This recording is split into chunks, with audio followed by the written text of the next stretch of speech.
Понимаю, что это непопулярное решение, поскольку люди хотят выйти на улицы, восстановить нормальный, привычный распорядок жизни. Но другого выхода нет. This is what I do in my spare time, reading. So this is fantastic book called Sapiens. All I want to say, DOS. What is DOS? D stands for do reading. O stands for opportunity to learn new skills. And S stands for stay safe. Bye bye. And yes, DOS.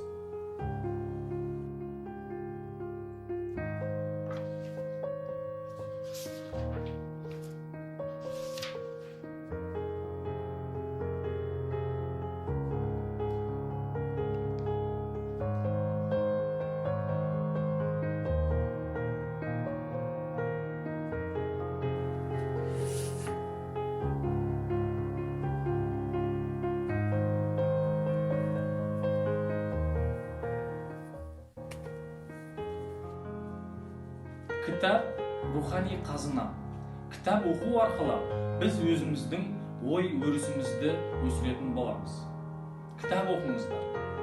Біз үйдеміз. Үйде болыңыздар. Kitap okuyup dostlar.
На всех жизненных фронтах книга является главным оружием. Вооружайтесь книгами и читайте дома.